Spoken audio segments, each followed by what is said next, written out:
gis neen waa takku wàllu ñoom itam ñu daal di génn si wàllu wu nu mel la Régis vous êtes là gis nañ aussi waa takku wàllu Alpha daal di génn si li nga xam ne que moo di lu nu mel nii instant bi pare nañ terme pour daal di jëñoo ak li nga xam ne que moo di Pastef si nga xam ne que moo di wàll wi jàpp neen nag ki nga xam ne que moo di Macky du fenn foo xam ne tawoon nañ ko daal di war a mën a toppee si kanam yoon ak wàllu yoonal la ñoom itam jàpp neen boobu de proposition de Guy Marius Sagna c'est une tentative vouée à l'échec ba tey takku wàllu ñooy daal di wax que ni jamono ji le groupe parlementaire donc de takku wàllu Sénégal dans son communiqué en réaction à l'action de son collègue de l'opposition s'insurge contre cette énième fait d'affirmation gratuite. Il tient à attirer l'attention de l'opinion publique nationale et internationale sur une grave forfaiture qui avait et rabaisse la démocratie sénégalaise. jàpp ne lu ñu mel dafay daal di rabaisser li nga xam nekk moo di démocratie sénégalaise acte bi nga xam ne itam Guy Marius Sagna yëkkati na ko daal di topp ki nga xam nekk une Macky Sall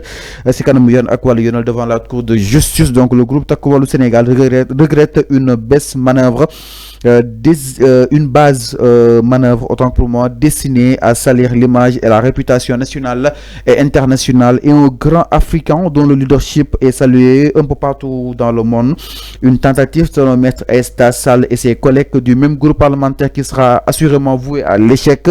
Le groupe parlementaire Takku Wallu Sénégal engagera tous les moyens nécessaires pour faire échec à cette tentative destructrice de notre modèle démocratique et appelle à tous les citoyens épris de paix à se dresser face à cette justice de vainqueur qui est en train de saper gravement notre cohésion nationale. Macky Sall ñu ne mi ngi briller à l'échelle internationale ñoom nag li leen tax a jóg mooy yàq image bii Macky Sall daal di briller ni neexu leen moral Guy Marius Sagna daal di posé bii de li nga xam ne que moo di acte donc ñi qualifier l'acte c'est acte li nga xam ne que moo di politique enfin le fait que Macky di briller à l'international est-ce que waru woon doon au contraire suñu sakk ñun les Sénégalais.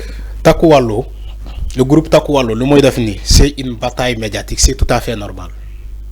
C'est une bataille de communication, c'est tout à fait normal. Mais ñom bañuy né Macky Sall il est en train de briller à l'échelle internationale.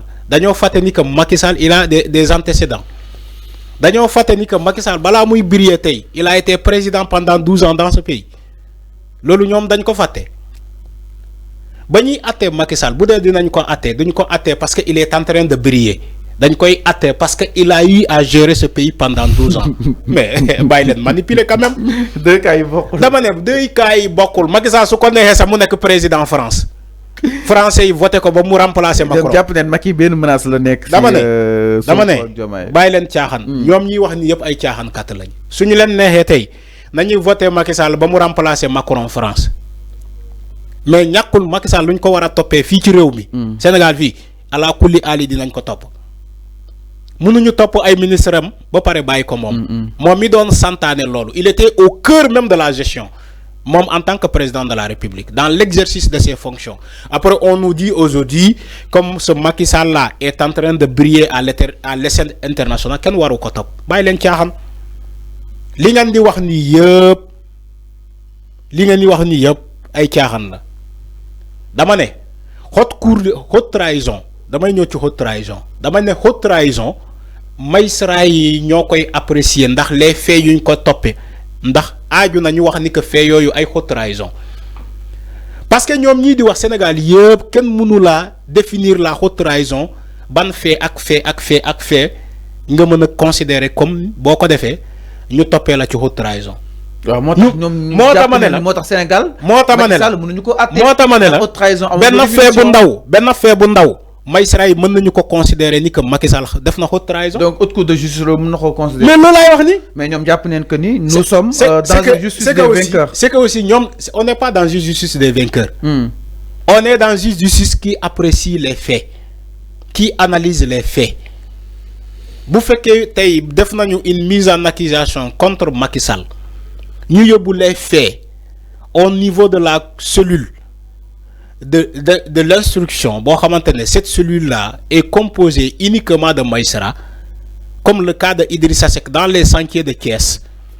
Yóbbu nañ ko ci haute cour de justice mais magistrats yooyu ñoo analyser les faits de Idrissa Seck ñu jàpp ni que loolu mënuñu ko considérer ni que infraction la wala haute trahison wala lenen mota ñu classer le dossier de Idrissa Seck sans suite, le dossier des sentiers de caisse. Aujourd'hui, pour le cas de Macky Sall, s'il est poursuivi par des députés à travers une mise en accusation, il appartient à ces magistrats-là d'apprécier les faits. Ndax fait yoyu mën nañu ko considérer comme haute trahison ou pas. Donc nañu déglu magistrat yi ñom lu ñuy wax ni c'est de la manipulation. Magistrat yi kese ñoo mëna wax ndax Macky Sall c'est vrai que def na haute trahison wala defu ko. Man kay jarul ñuy def pression au niveau des magistrats man bayina magistrat yi ci seen cëgal guy bu fekkee une mise en accusation il y a légui magistrat yi ñu delloo leen la balle ñu ne la magistrat légui xool leen ndax Macky Sall mën nañu ko topp ci haute trahison ou pas. À vous d'apprécier en tant que magistrat. Man fofu lay xaré la cellule de commande d'instruction bi wara siéger ci la haute cour de justice. Lool lay xaar. Mais man xaaruma ci ay politiciens yi par parlo di nan way on fait vouer à l'échec. Si le fait est voué à l'échec, on saura. Jarul yakamti. Loolu kay jarul yakamti. Yen en tant que député de Takku Wallu, en tant que politicien de Takku Wallu wala de Benno Bokk Yaakaar, vous pouvez spéculer sur ça di nan way c'est un fait voué à l'échec, way Macky Sall ken mënu ko jëli, way Macky Sall ken mënu ko top pour haute trahison wala lenen ak le mën ngeen wax lolu. Vous êtes dans vos droits, c'est de la politique. Maintenant man ma ngi xaar magistrat yi wara siéger. Man lolu kessé moma intéressé. Man benn politicien intéressé wu ma de. Dédét. Benn politicien intéressé wu ma. C'est maa ngi lancer appel aux Sénégalais de faire la même chose. Bu len déglu politiciens yi. Xaar len magistrat yi wara top affaire yi. Bu ñu ne waxé ni que Macky Sall way mën nañu considérer fait yoyu comme haute trahison, ñu ne magistrat yi ñoko wax. Bu ñu ne tamit mënuñu ko top, mënuñu considérer lolu comme haute trahison, ñu ne comme magistrat yi ñoko wax kon baxna on respecte la décision des magistrats. On respecte la décision des magistrats. Ak lu mënta xew. On doit respecter la décision des magistrats. Man loolu la gëm. Man dama gëm yoon. Man bokkuma ak mom Macky Sall bo xamante da doon changer loi yi parce que gëmul loi. Macky Sall gëmul loi. Mais man dama gëm loi. Dama gëm ni magistrat yi li wax. Magistrat yi bu ñu waxee ak mu métti wala mu neex man damay considérer que ni que décision bu magistrat yi joxe nañu respecter décision boobu. Nañu respecter décision boobu. Loolu lay gëm te loolu lay xaar ci le dossier de Macky Sall. OK. Donc Macky Sall dina am dossier non am na dossier. Après dossier bi la ñu bañ a. Dama ne Macky Sall nañu bañ a dégg dossier mais dina ne Macky amul dossier. Dama ne dinañu dégg dossier. Dinañu dégg dossier te yàggul dara. Le rapport de la Cour des comptes sur les finances publiques du ñu ngi koy enquête ci moom ñu ngi enquêter ci rapport boobu Macky Sall aura un dossier. Ak ñu bañ wala ñu mu neex lan Macky Sall aura un dossier parce que il peut pas gérer ce pays pendant 12 ans après ngeen ne warul am dossier. Il a un dossier. Des chiffres qui ont été maquillés, qui ont été falsifiés. Une dette bi bu mu yóbbu à 100% presque. Une dette boo xamante daf ko nëbb Sénégalais pendant 12 ans. te FMI confirmé dette boobu. ñu rey fii ay Sénégalais après vous me dites que Macky Sall du am dossier au nom de quoi du am dossier. xanaa les dages là yoo xamante ne sax nekkuñu sax ay ministre am nañu dossier du ñoom la ñuy topp nii wala amul les chefs d'agence yoo xamante ne sax daanaka bokkuñu ci gestion majeure bi du ñoom la ñuy topp devant le pôle financier judiciaire. Mais quand on parle immunité présidentielle, qui aurait ndey bi ligi Macky Sall ngeen ne moom warul am dossier. Mais quand on parle d'une immunité présidentielle amul immunité présidentielle amul dañ koy wax nii rek.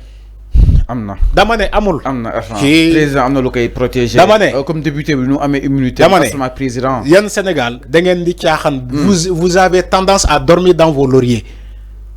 Un ex-président mauritanien a été condamné. Mauritanie wax naa ko fii démb. Et d'autres présidents ont été poursuivis. Le Mauritanie là, Sénégal. Dama ne France, Nicolas Sarkozy a été poursuivi. Et d'autres présidents au monde. La Chine. Sen ministre, sen président bi.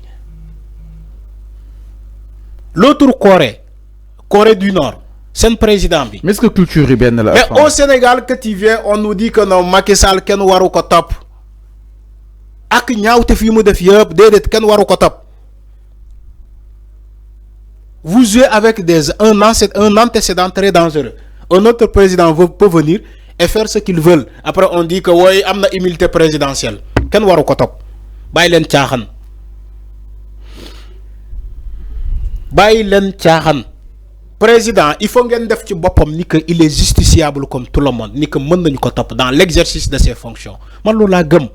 Comme ça président bobu keneen ku ñew dina xam nu muy gérer, nu muy yoré Sénégal. Du ray sénégalais en sachant que bu wàccee mën nañu ko top. Maintenant vous voulez protéger Macky Sall en disant que kenn waru ko top. Ak ñaawte fi mu def yépp. Alors, c'est clair, Arfan. C'est là où je suis pas d'accord. C'est clair. Macky Sall war nañu duggal ci bopam ni que il est justiciable té dinañ ko top inshallah. Dinañ ko top. Mi nonu miru ki nga xamné que modi Macky Sall jëm ci kanam. Dinañ ko top parce que mom juge na fi Hissène Habré. Alors, mom juge na fi Sénégal Hissène Habré. Il sera jugé au Sénégal lui aussi à son tour. Inch'Allah. Voilà. Ñu dem ci dernière information bi nga xamni